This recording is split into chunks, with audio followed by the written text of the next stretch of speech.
Remember. If you try to remember, you will lose. Empty your mind. Be formless, shapeless, like water. Now you put water into a cup, it becomes the cup. Put it into a teapot, it becomes the teapot. Now water can flow or creep or drip or crash. Be water, my friend. Hello, fellow Sigillians. Today we're going to be talking about the Transcendent Order. What if all the attempts by the other factions to think about the universe were not leading them to a great answer, but were actually preventing them from reaching the truth? Well, that's what the mysterious ciphers believe. They're a group that teaches you how not to think. Thinking to the Transcendent Order is the problem. You should learn to act as a mysterious outer force of the cosmos leads you to. Don't think, just act. Thought is a distraction from action. Every action you need to take at a given time is presented to you automatically. Every living creature is a part of the universe, so we're really already in touch with what the universe wants and needs all the time. But there's a catch. Thought, sentience, consciousness, all of those processes interrupt our understanding of our place in the multiverse. So if we can delete thought and move with perfect understanding of what we need to do at all times, we can become transcendent. The ciphers are the stereotypical man of action who does things rather than intellectualizing all the time. So it's sort of odd to think of his place in a world full of philosophers. So getting a grasp on what they actually believe can be a little bit tricky. They tend not to write things down except in pithy, laconic phrases like Buddhist koans. Most of it boils down to everyone being a universal being. An essential part of Buddhism is anatta, or no self.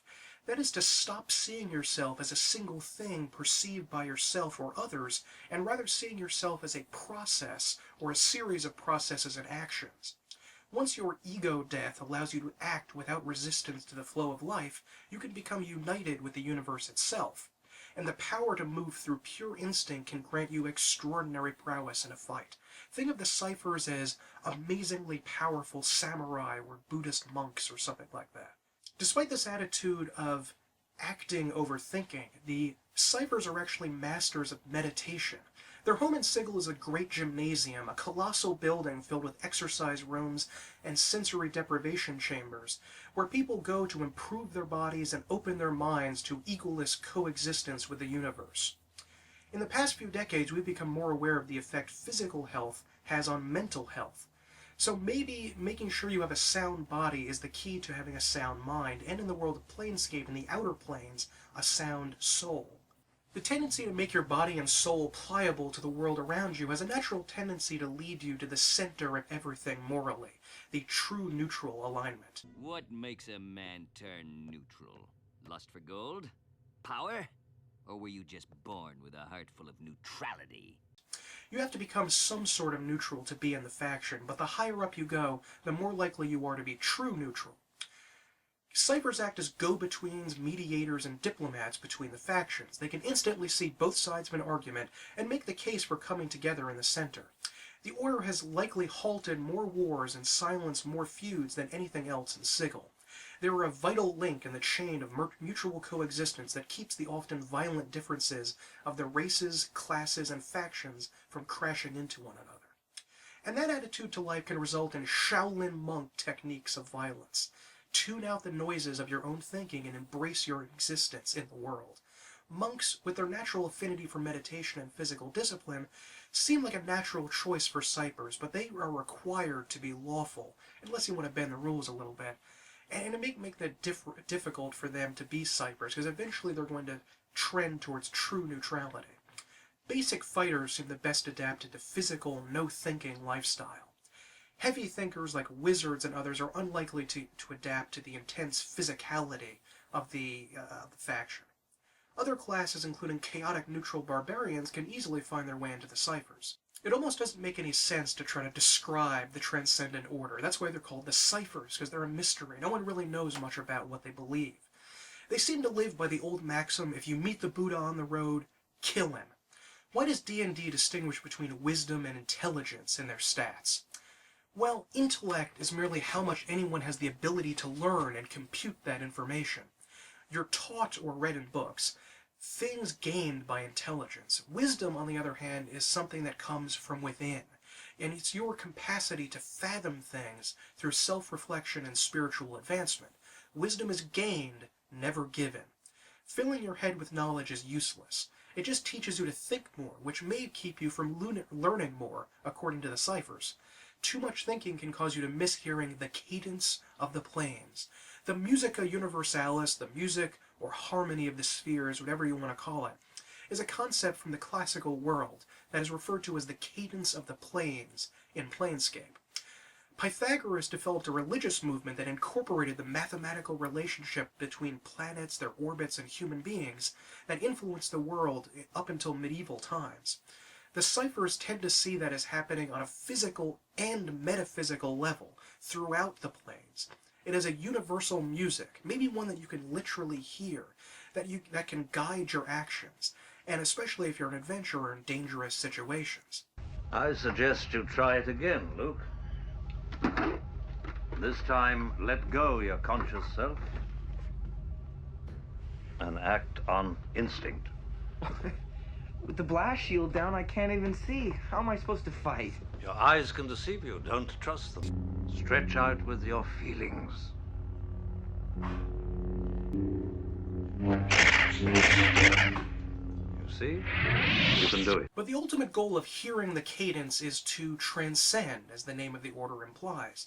Some of the factions have very direct, measurable goals about what they want to achieve, like the Harmonium wants to take literal control of everything, or the anarchists want to tear everything down. But there's usually a bit of vagueness in a lot of the factions, and probably no more so than the ciphers.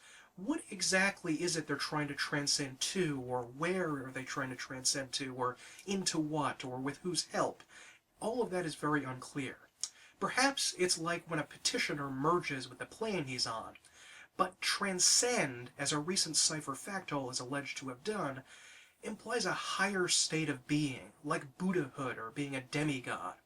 If it is anything like that previous factol, it's sort of like you're being raptured away. You just literally disappeared into the bosom of the universe.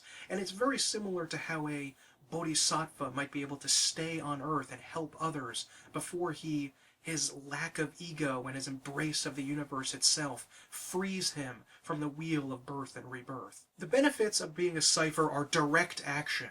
No sitting around waiting for things to happen, no discussing things like committee, no mentally masturbating away for hours like some filthy bleaker, like I am. You just do. Give us the girl or we'll take her. Enough talk.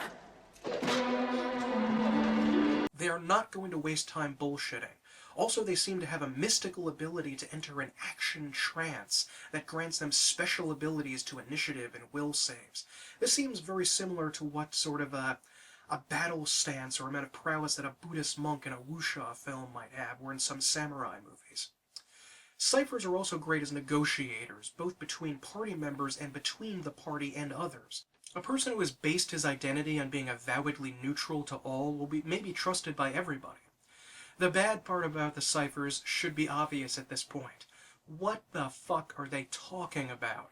It just seems like a bunch of psychobabble and religious mumbo-jumbo without really any substance. And the reason that they're saying that I can't explain this to you is because they really don't know anything at all. They may not explain what they are because they aren't really anything. Just a void of information without reflection. And all of this Buddhist, Zen, Taoist gobbledygook is cosmic rubbish. Some ciphers, the less advanced ones, can simply be muscle-bound idiots who act without considering the consequences. Anyone can do that. It can be tricky to separate the doltish brashness from an enlightened sloughing off of an excess of thought. But maybe the existence of the ciphers is to help those people get to that point. The ciphers don't have much in terms of allies or enemies. The Great Neutral doesn't like joining or opposing anyone. Even so, you can see where friction may arise with others. The Harmonium's goal is eventually to take control of the entire universe, put it all under their dominion. Neutral parties can't really exist.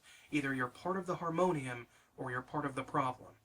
Some of the gloomier factions, like the Bleak Cabal and the Dustmen, would likely detest obsessive focus on the body, when they're so convinced of the meaninglessness of this existence, along with some of the more scholarly factions like the Fraternity of Order. The brains and jars factions, these kind of guys, probably won't like working out and lifting weights and becoming tough, aggressive warriors. Overall, though, the Transcendent Order is not really likely to ruffle too many feathers because they're intentionally trying to be neutral in most situations. So after spending so much time talking about them, have we really learned anything about the Transcendent Order? Really, they're just as mysterious now as they were at the start of the video. Inner wisdom and training your body and mind to be receptive to the flow of the world around you is an admirable process. You only need to watch a kung fu movie to learn how mighty the right training, right thinking, and right attitude can have on your martial skill. The Ciphers have detached themselves from the pettiness of Sigillian politics and the politics of the planes, and in some way have freed themselves from getting involved in all of that political bullshit to focus on building up inner strength. They're a more selfish organization, I think some of the more outward groups like the Revolutionary League or the Harmonium might say, but to the Ciphers this is withdrawing from the pettiness of the eternal conflict. That's the only way for them to win, in their view. The Ciphers can be so many things, you know, it's almost infinite. The fact that they are such a mystery, and the fact that there's so much such a brick wall of obtuse philosophy surrounding them means you can play them in a huge number of ways, and you can get very powerful, and most importantly, you can work out a lot too, which is, in this very Victorian influence setting, something I think would look a little bit like this. Steak and eggs and eggs and steak. That's what you should have for breakfast. Delicious. Steak and eggs and steak. Just making sure you heard. I got it.